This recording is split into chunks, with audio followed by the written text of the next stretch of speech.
But yeah, and I want to discuss before I say what's in development. The reason we're bringing this topic up is, I believe I talked to. If you watch our Murder Mystery 2 episode, we kind of completely off topic. Yeah, completely off topic. We reviewed the movie for about 5 minutes. I mean, that's all you need for it. But we had a good conversation that inspired this was, everything's been getting stale lately, pretty bland. That's in general purpose, but it's also falling on Marvel too. We brought that up a bit. It's starting to just become like a very boring thing to watch and predictable. And I want to think of another word, just like played out. My problem with it is they're trying to make it too inclusive. Like they're changing things in the traditional story to try and garner more fans. Yeah. And that frustrates the traditional fans. And I think with indie, they don't do that. They're like, if you don't like my story, it was already weird and nobody liked it before, so I'm fine with it.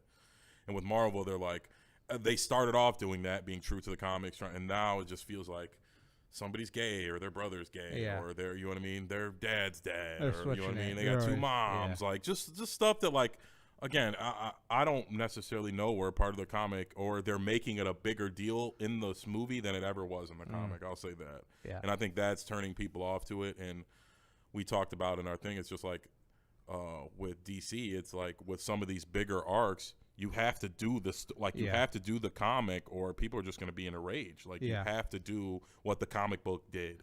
And when you're making something up, changing it, then, oh, well, now he's gay, you know what I mean? This guy's got two dads. Like, you know, just weird stuff is happening, and it really takes away from what people came to see. It's like you just do the comic book. Yeah. Harry Potter has a similar problem.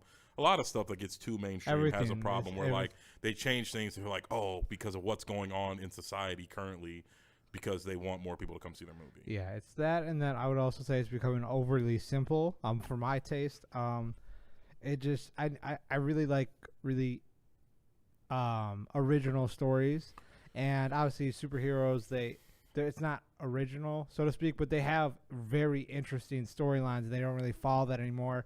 And it feels like with a lot of Marvel and DC stuff, they're just kind of going, let me just kind of throw this in there, and it's not hitting as much, especially with the shows and I think the oversaturation of it all. That's a good word. And a lot of the stuff has been very mid lately. Like I think the last quality movie, and I like No Way Home, but I'm not even gonna put it there, like true, like with some depth and substance to my mind, is Winter Soldier. That's one of my favorites. I think that's one of the, I think Civil War had a little bit in it. But like it's been very shallow. I think that's what it hasn't.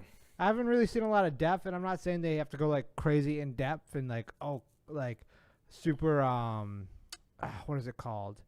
Not theoretical, but you know what I mean. I think you need to pick and choose what characters you go in depth with. I think they make that mistake. It's like when they're trying to go in depth with Thor, like nobody wants to see that. Like, and it just doesn't make any sense. You have to like make stuff up for it to be cool. Like, oh, Jane dies, and then he adopts this little girl who's a god. Like, I don't know. I can't remember that being an arc in the comic. Like, you gotta like.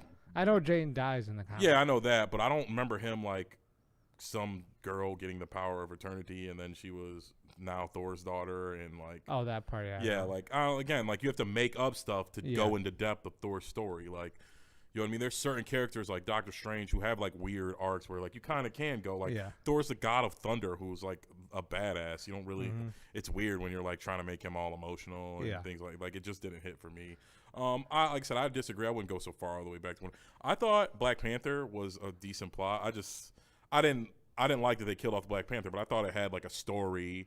Like the governments were trying to take the vibranium. They introduced a new character. You know, people died. The mom died. Like I felt like there was some shit going. Like in Ant-Man, nobody died. Nobody died. Like a bunch of people. Like people got fucked up in Black Panther. Like I might not have liked. I didn't like it transitioning from Chadwick Boseman to Shuri, but I thought the movie had some substance to it, where like it was about grieving, which I'm not a super fan of, but at least it wasn't something stupid like LGBT. I don't mean to say that's stupid, but just like some made up stuff where like, even though is Shuri gay? Well, I think like they could have to help Sean here so he doesn't get canceled. Like what he's saying is, it comes out of nowhere. They haven't developed it originally from the first film or initialized it from the start. It just they throw it in randomly. Yes, and, that's what he's saying. And even though Chadwick Boseman died, all the stuff they did like you said, played on what had already happened before. Like his dad died, and then there was this new thing, and so I thought that story had, like I said, it wasn't how I would have done it. There's things I would have changed, but I think that at least had like some plot to it. We met Namor. His story was new and it was interesting. Again, I like No Way Home. I thought it was a good story. A lot of these I don't think need the story isn't the problem. Like I think that's where they're doing too much, trying to be cute and like make this like touch all of our hearts, like with No Way Home with Andrew Garfield and Tobey Maguire. I mean, and it worked. Yeah. But most of the time, it's not working. Yeah. Like every once in a while, you hit strike lightning and the shit works, but some of the other ones, it's just really not hitting. I guess it's simple. It's simple to me. Cause you're right. It is simple, but I don't know if that is that a good isn't Iron Man simple? Well, it's not. It's when I say simple, I mean like it's just becoming. It feels like to me very recently. Feels like it's becoming watching the same thing. Like, obviously bare bones, everything's the same. Yeah. Obviously with superhero movies, but you could have some differences or some originality to it. To me, even Kevin Feige, they're doing adjustments right now, so it's quality over quantity. Mm-hmm.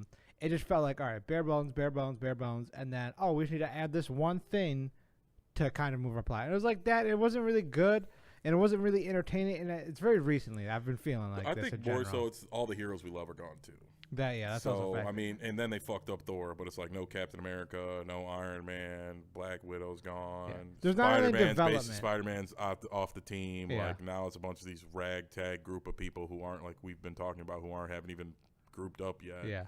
It's like it's boring. So it's like that where I guess you're right, where it's like, oh, it's too simple. It's like, yeah, though these guys have to be Bucky's story. A story about Bucky's gotta have a plot. With Sam's gotta have a plot. Like these. Like Iron Man can be simple as long, you know what I mean, suit, bad guy, or like him being sarcastic. She-Hulk, they could have done some like what they were trying to do, and they failed really bad. I mean, they failed a lot with that show, but what they were trying to do is like trying to make us feel sympathetic towards her for certain ways, and they handled that extremely improperly. I just think you're right. Not sympathetic towards her, but I thought more so sympathetic towards women in general, and they were using her as the conduit. Yeah, that's what I'm saying. Though, but I'm saying for her character, and like that's what I'm saying is like for in that show, they didn't connect right. There's not. There was no plot. He said that. I think it was simple. Like they were trying to do like, oh, women have it worse, and it's like, in some instances they do, in others they do not. But they could have done, like we talked about, like they could have done a lawyer show and made it interesting about her being a lawyer and a superhero. Like that would have been new and interesting. Yes. And they decided, you know what, we're going to make a bunch of political stances this whole show. Yeah, that's a big thing. Yeah, like again, it's like I don't want to see you taking a political stance in the move. Like donate to what person you want to win. I don't care who Disney votes for, but make like She-Hulk's literally the whole thing is an agenda. Like it's like an agenda about like how mansplaining and how women have it harder, and you know what I mean. It's like, okay, I'm not here to argue about that, but I just wanted to watch Hulk smash himself. Yeah, and with a lot of the stuff, it's becoming predictable too. And I kind of want to segue into this because I know we can rant a lot about this, but I don't want to